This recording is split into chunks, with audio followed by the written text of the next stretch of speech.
तो देखिए height and distance का जो हमारा टॉपिक है वो चला हुआ है, ठीक है। तो उसमें हमने कल कुछ एक बेसिक चीज़ें करवाई थी। आज हम क्वेश्चंस कैसे आ सकते हैं पेपर के अंदर, उसी के ऊपर हमारा फोकस रहेगा, ठीक है। अब क्वेश्चंस जैसे भी आएंगे हमारा मेन पर्पज़ ये रहेगा कि उनको कम टाइम में कैसे करें, ठीक है। हाइट एंड डिस्टेंस है वो काफ़ी इजी है बाकी के वजह, मतलब बाकी में तो आपको हो सकता है लॉजिक या फॉर्मूले कुछ याद रखने पड़े, लेकिन यहाँ पर तो कोई फॉर्मूले भी याद नहीं रखने आपको, है ना। तो ये नंबर जो है आपके निःशुल्क हैं एक तरह से, अगर आप कोशिश करोगे तो भाई बढ़ते हैं हमारे अगले जो आज के दिन के पहला जो क्वेश्चन है इसकी तरफ, क्योंकि टाइप हम सारे करवाएंगे लगभग और आपको क्लियर भी हो जाएंगे। तो बढ़ते हैं भाई पहले क्वेश्चन की तरफ। देखिए तो देखिए भाई अगला जो क्वेश्चन हमारा उसमें दिया गया है आपको, from a tower 125 metre high, एक टावर है वो 125 मीटर ऊंचा है। The angle of depression, depression मतलब नीचे की तरफ, आदमी ऊपर खड़ा है वो नीचे की तरफ देख रहा है, क्योंकि नीचे से ऊपर देखेगा तो कौन सा एंगल होगा, एलिवेशन, और ऊपर से नीचे देखता है तो depression. Depression of two objects, दो ऑब्जेक्ट है भाई, which are horizontal line, horizontal होती है जो नीचे लाइन होती है उसको, खड़ी लाइन को बोलते हैं वर्टिकल, नीचे जो हॉरिजॉन्टल लाइन है, through the base of tower, कहाँ से है वो, बेस ऑफ टावर, मतलब जैसे टावर का बेस यहाँ है, ये टावर का बेस है, तो ये हॉरिजॉन्टल लाइन होगी नीचे हमारी जो उंगली की तरफ ये है ना, ये हॉरिजॉन्टल लाइन होगी। इस पे दो ऑब्जेक्ट हैं सेम साइड में, सेम साइड मतलब जैसे ये टावर है तो दोनों इसी साइड में, एक इस साइड थोड़ा सा आगे, मतलब इसी साइड में सारे। तो distance between the objects is, दोनों जो ऑब्जेक्ट्स हैं उनके बीच की डिस्टेंस हमें कैलकुलेट करनी है। तो सबसे पहले एक बात बताओ, आपके पास ये तो भाई टावर है, 125 मीटर ऊंचा टावर है, ठीक है। दो ऑब्जेक्ट हैं, कितने कितने डिग्री का एंगल है, 30 डिग्री और 45 डिग्री। तो जो ज़्यादा दूर होगा वो ज़्यादा बड़ा एंगल बनाएगा, तो ये सॉरी जो ज़्यादा दूर होगा वो कम का एंगल बनाएगा, है ना। तो इधर है तो कितने का है, 30 डिग्री का एंगल बनाएगा।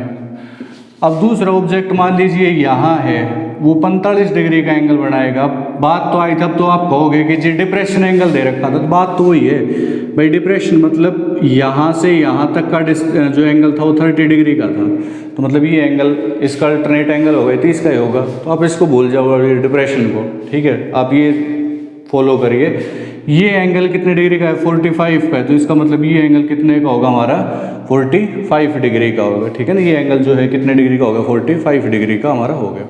अब देखिए जो एंगल है उसके बारे में बात कर रहा था, तो अब आपके पास हम पहुँचते हैं क्वेश्चन की तरफ। अब निकालना क्या है, the distance between the objects, ये ऑब्जेक्ट और इस ऑब्जेक्ट के बीच की डिस्टेंस ये हमें निकालनी है। तो मैं आपको तरीका बता देता हूँ, आप किसी भी चीज़ का यूज नहीं करेंगे इसमें कि जो चीज़ है, मतलब ये ऑब्जेक्ट है और ये है 45 और 30 डिग्री है, 125 इसकी हाइट है। अब निकाल दो, अब कैसे निकालोगे देखो।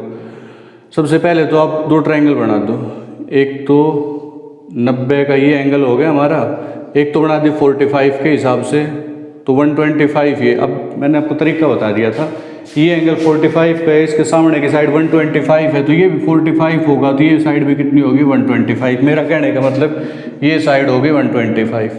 अब थोड़ी देर के लिए आप भूल जाओ ये x है, ठीक है। तो एक बात बताओ मुझे, अब एक ट्रायंगल आपके पास ये है, दूसरी वाली बड़े वाली, इसमें ये एंगल 30 डिग्री का है, ये एंगल 90 का है, तो फिर ये कितने का बचेगा भाई, 60 का बच गया। ये साइड 125 है, मैंने आपको तरीका बताया था, ये जो 30 के सामने वाली साइड a होती है, तो 60 के सामने वाली साइड क्या होगी, √3 मल्टीप्लाई है, यानी 125 √3, ये साइड इतनी होगी। और ये किसके बराबर है, 125 प्लस x के बराबर है ये साइड, तो 125 √3 जो साइड है वो 125 प्लस x के बराबर होगी, क्योंकि ये डिस्टेंस और ये डिस्टेंस सेम ही तो है, बड़े ट्रायंगल की तो साइड है। तो 125 प्लस का इधर आएगा तो किसका हो जाएगा, माइनस का हो जाएगा, ठीक है। तो उधर क्या बच गया, x बच गया। तो दोनों में क्या चीज़ कॉमन है, 125 कॉमन आ गया, तो √3 - 1, ये किसकी वैल्यू आ गई, x की वैल्यू आ गई भाई, ठीक है। तो √3 125 ये हमारा करेक्ट आंसर हो जाएगा। अब हम बढ़ते हैं हमारे नेक्स्ट क्वेश्चन की तरफ।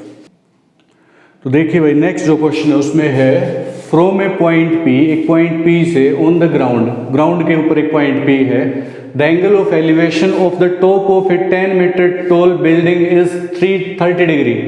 एक 10 मीटर ऊंची एक बिल्डिंग है, मान लीजिए ये 10 मीटर ऊंची एक बिल्डिंग है, ठीक है, 10 मीटर ऊंची एक बिल्डिंग है और इसके जो टॉप के ऊपर जो यहाँ मान लीजिए P पॉइंट है नीचे, इस P पॉइंट से जो एंगल ऑफ एलिवेशन है वो कितने डिग्री का है, 30 डिग्री का है। If flag is hoisted at the top of a building and the angle of elevation of the top of the flag step from P is 45। मान लीजिए यहाँ पर किसी ने भाई झंडा फहरा दिया, ठीक है, और इस झंडे से जो एंगल ऑफ एलिवेशन है वो P पॉइंट के ऊपर वो कितने डिग्री का है, 45 डिग्री का है। तो बताओ इस फ्लैग स्टेप जो मतलब ये झंडा है, टोटल इसकी आपको लेंथ निकालनी है, ठीक है ना, इसकी लेंथ निकालनी है, झंडे की लेंथ निकालनी कितनी है। तो यहाँ पर दो ट्राइंगल हैं, अगर गौर करोगे तो एक ट्राइंगल छोटी है एक बड़ी है। तो जो छोटे वाले ट्राइंगल है उसकी मैं अगर बात करूँ तो ये देखिए, ये तो है भाई 30, ये है 10, और ठीक है बड़े वाली ट्राइंगल में ये हमने क्या ले लिया, ये आपके पास टोटल, हम चलो इसको x और मान लो हाथों हाथ, ठीक है। तो ये लेंथ हमारे पास होगी 10 + x, क्योंकि 10 तो यहाँ से यहाँ तक थी, x ये है तो 10 + x होगी, और ये कितने के बराबर है, अब सुनो मेरी बात, और ये एंगल कितने डिग्री का है, 45 डिग्री का। अब सोल्व कैसे करोगे, बेसिकली आपके ऊपर है भाई। ये 30 का एंगल है, 30 के सामने वाली साइड हमेशा ये होती है, तो ये एंगल तो 90 का हुआ, तो ये 60 का हुआ। 60 के सामने वाली साइड को मैंने बताया तो था क्या होती है, A√3 होता है, यानी कि 10√3 होगी ये side.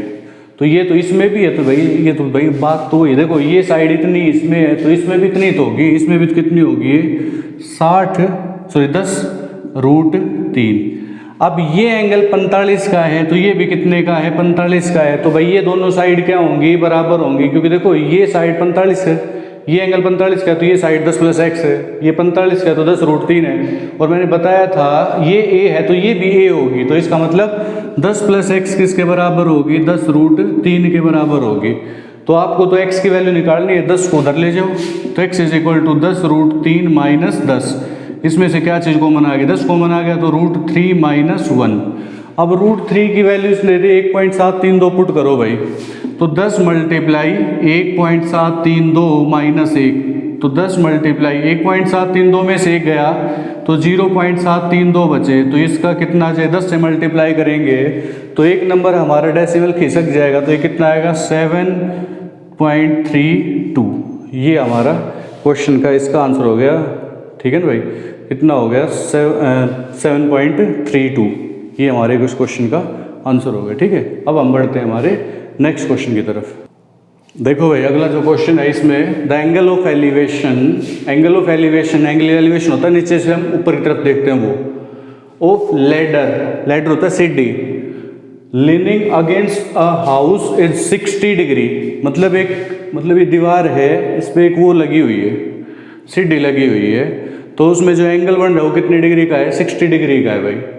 From foot of the ladder, ladder के फुट से, लेडर मतलब सीढ़ी के फुट से, मतलब सीढ़ी का जो पैर होता है उससे। अच्छा, और जो सीढ़ी है वो 6.5 मीटर दूर है किससे, हाउस से, मतलब ये दीवार है, इससे 6.5 मीटर दूर हमारी सीढ़ी है। तो बताओ सीढ़ी की लंबाई कितनी होगी भाई, क्वेश्चन सीधा है बिल्कुल आपके पास। ये है सीढ़ी, सीढ़ी के साथ जो एंगल है वो 60 डिग्री का है, ठीक है, और ये 90 डिग्री का हो गया। और इसने कहा जो सीढ़ी है वो 6.5 मीटर दूर है किससे, 6.5 मीटर दूर है, किससे दूर है भाई, फुट से, ठीक है। तो एक बात बताओ, ये एंगल कितने का होगा, 30 का होगा। 30 के सामने आपको निकालनी है, ये लेंथ निकालनी है, मतलब सीढ़ी की लंबाई कितनी है। तो इसका सीधा तरीका है, ना साइन ना कोस ना टेन, कुछ नहीं चाहिए भाई। 30 है, 30 के सामने वाली साइड a होती है, तो ये तो 2a होती है, तो 2 × a की वैल्यू 6.5, 6.5 को 2 से गुणा करो कितना आएगा, 13 आ जाएगा। ये हमारा करेक्ट आंसर हो जाएगा, ठीक है। ऐसे फटाफट निकलेंगे क्वेश्चन, एक बार थोड़ा सा बस फ्लो बने। अब हम बढ़ते हैं हमारे नेक्स्ट क्वेश्चन की तरफ। देखिए भाई नेक्स्ट क्वेश्चन है इसमें, the angle of elevation of sun changes from 30 degree to 45 degree. Sun का जो एलिवेशन है वो चेंज हो गया, कहाँ से, 30 से 45 पे शिफ्ट हो गया, मतलब पहले 30 था और फिर आगे भाई जैसे जैसे हम टारगेट की तरफ बढ़ेंगे तो हमारा एंगल क्या है, बढ़ता जाएगा। The length of shadow of a pole decreases by 4 metre. पहले मान लीजिए 10 मीटर लंबी शैडो थी, वो 4 मीटर कम होगी, अब यानी कितनी रहेगी, 6 मीटर रहेगी। The height of the pole is, तो पोल की हाइट कितनी होगी, मान लीजिए ये पोल है, सबसे पहले जो थी हमारी शैडो थी वो 30 डिग्री का एंगल बना रही थी। मान लो शैडो यहाँ थी, परछाई जो है वो यहाँ थी, 30 का एंगल बना रही है। अब परछाई होगी यहाँ पे 45 डिग्री का एंगल बना रही है, ठीक है। तो ये जो डिस्टेंस कम हुई है, ये कितनी कम हुई है? 4 मीटर कम हुई है भाई, ठीक है। इसको मैं x मान लेता हूँ थोड़ी देर के लिए। तो पहले एक छोटी ट्राइंगल एक बड़ी ट्राइंगल, आपके मन से सिंपल तरीका बता रखा है बिल्कुल।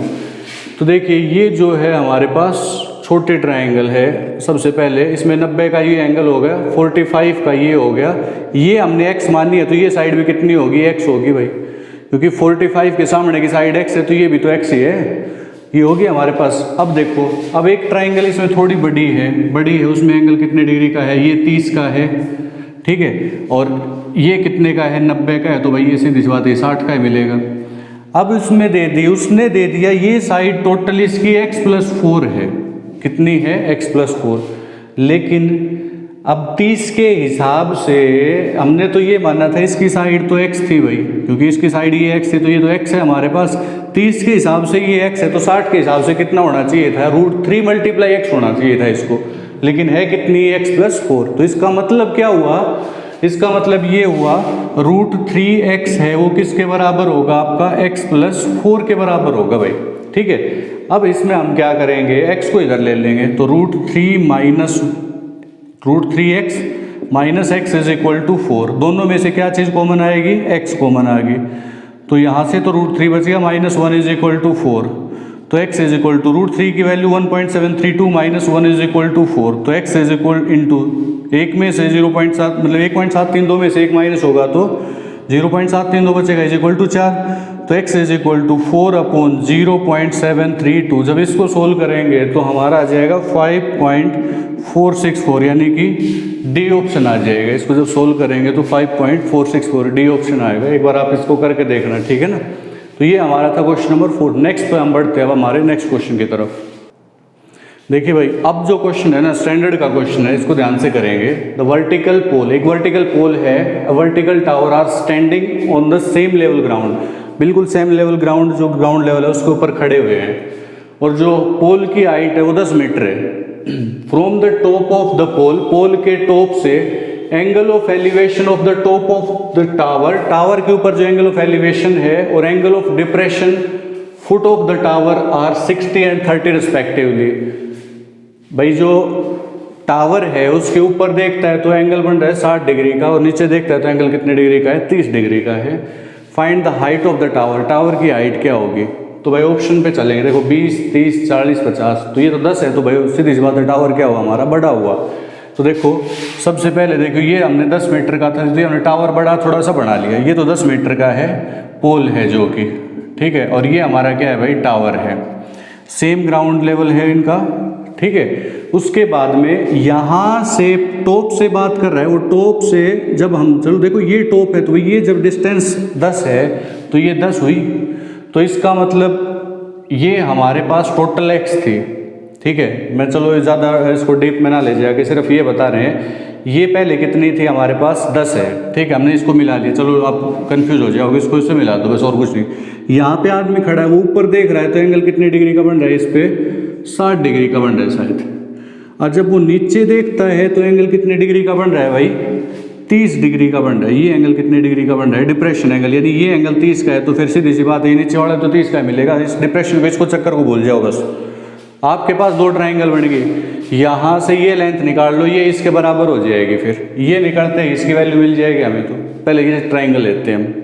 ये देखिए ये साइड 90 डिग्री का एंगल, ये एंगल 30 है, ये साइड 10 है, तो मुझे एक बात बताओ ये एंगल 60 का होगा? बिल्कुल 60 का होगा। अब 60 के लिए मैंने आपको तरीका बताया था, 30 के सामने वाली साइड ए होती है, तो 60 के सामने वाली साइड होती है √3 × a, मतलब √3 × a की वैल्यू क्या है? 10 है, 10 √3 आ गई।